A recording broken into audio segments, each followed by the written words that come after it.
میرا نام افتخار احمد ہے، میں دیباج سے مخاطب ہوں آپ لوگوں سے۔ دوستو، ایک چھوٹی سی بات کرنا چاہتا ہوں آپ لوگوں سے۔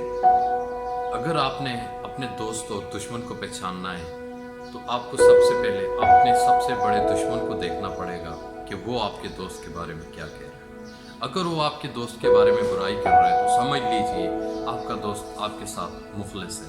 اگر آپ کا سب سے بڑا دشمن آپ کے دوست کے حق میں بات کر رہا ہے تو سمجھ لیجئے کہ یہ آپ کا دوست نہیں ہے، یہ آپ کا غدار ہے، یہ آپ کو سب سے بڑا نقصان دے سکتا ہے۔ جی ہاں، ایسی ہی صورتحال ہے۔ پچھلے کچھ دنوں کے اندر پاکستان کے اندر سیاست کی صورتحال ایسی ہے، ابھی کچھ ہوا اور کچھ منٹ بعد کچھ ہوا والی سچویشن بنی ہوئی ہے۔ اسی دوران ہم اگر انڈین میڈیا کو دیکھیں، انڈین میڈیا بالکل واضح طور پہ چیخ رہا ہے، ہمارے آرمی چیف کے خلاف بول رہا ہے، ہمارے پرائم منسٹر کے خلاف بول رہا ہے۔ اگر ہم انڈین ٹی وی دیکھیں یا انڈین میڈیا کوئی چینل دیکھیں، اس کے اندر کیسے نیوز دی جاتی ہے یہ تھوڑا سا سن لیں۔ عمران سرکار جانے والی ہے، عمران سرکار کو باجوہ بھی نہیں بچا سکتا، عمران سرکار جو چائنا کی گود میں بیٹھی ہوئی تھی اب اس کو باجوہ نہیں بچا سکیں گے، عمران سرکار جو امریکہ سے دور ہو گئی تھی اب اس کو عمران نہیں بچا سکے گا، عمران سرکار جو رشیا کے قریب گئی تھی اب اس کو ان کی آرمی بھی نہیں بچا سکے گی، مولانا فضل الرحمان روڈوں پہ آ گئے، اب عمران کو کوئی نہیں بچا سکتا، اپوزیشن ساری اکٹھی ہو گئی ہے، اب عمران سرکار نہیں بچ پائے گی، عمران سرکار کو اپنی پڑ گئی ہے، وہ اب ہمیں کیسے جواب دے گا۔ ان تمام خبروں کو جب دیکھا جاتا ہے، سنا جاتا ہے تو پھر ایک چیز ریئلائز ہوتی ہے کہ واقعی ہمارا دشمن کون ہے، ہمارا دوست کون ہے۔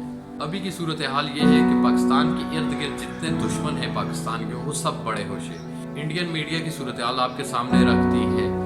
امریکہ نہیں چاہتا کیونکہ پاکستان چائنا کے قریب جا رہا ہے، اسرائیل نہیں چاہتا کہ عمران خان کی گورنمنٹ باقی بچے کیونکہ دن بدن پاکستان کے پاور میں اضافہ ہو رہا ہے۔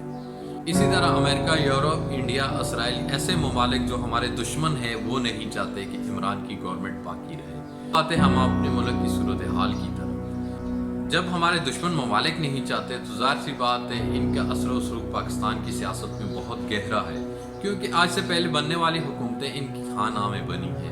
اگر ہم اپنے سیاسی لیڈروں کو دیکھیں تو یہ وہ تمام کام کر رہے ہیں جن کو انڈین میڈیا خوشی خوشی سے بتاتا ہے اپنی پبلک کو، اور ساتھ میں خوش ہوتا ہے پاکستان کی تباہی میں۔ تمام اپوزیشن، تمام مذہبی جماعتیں اس لیے باہر نکلی ہے کہ ہمارے دشمنوں کو موقع ملے، ہم پھر امریکہ کے آگے جھک جائیں اور ہمارے پڑوس میں پھر سے جنگ شروع ہو جائے، ہماری زمین استعمال ہو کسی بھی ملک پہ حملے کرنے کے لیے، ہماری کہیں پہ کوئی عزت نہ ہو، جو امریکہ کہے یس پوس والی کہانی ہو، جو انڈیا کہے وہ چاہے کسی بھی ہمارے دوست ملک کے تھرو ہمارے ملک کے اندر پالیسیاں بنواتا رہے، عوام پستی رہے، سیاسی بحران یوں ہی رہے، ملک ترقی کی طرف نہ جائے، ملک کے اندر جدید اسلحے نہ آئے، ہماری آرمی مضبوط نہ ہو، تو یہ سب لوگ ان لوگوں کی زبان بول رہے ہیں جو ہماری دشمن کی زبان ہے۔ اب ہمیں پہچان لینا چاہیے کہ ہمارا دشمن کون ہے، ہمارا دوست کون ہے۔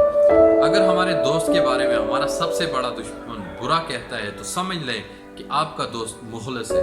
اگر ہمارے دوست کے بارے میں ہمارا سب سے بڑا دشمن ہنس ہنس کے اور دل جلانے کے طریقے سے بات کرے تو سمجھ لیں ہمارا دوست غدار ہے، ہمارا دوست نہیں ہے۔ یہ جہاں میں جو بھی ہم سے دشمنی کرتے ہیں وہ لوگ ان کو ایسے رپورٹنگ کرتے ہیں جیسے ان کے اپنے لیڈر ہوں، تو یہ ان کی زبان بولتے ہیں، ان کے طریقہ کار پہ چلتے ہیں، یہ ہمارے دوست کبھی نہیں ہو سکتے۔ امید کرتا ہوں آپ میری بات کو سمجھ گئے ہوں گے۔ اگر ویڈیو اچھی لگے تو ویڈیو کو لائک کریں، دوستوں میں شیئر کریں، چینل کو ضرور سبسکرائب کیجیے گا۔ اپنی دعا میں یاد رکھیے گا۔ السلام علیکم، فی امان اللہ۔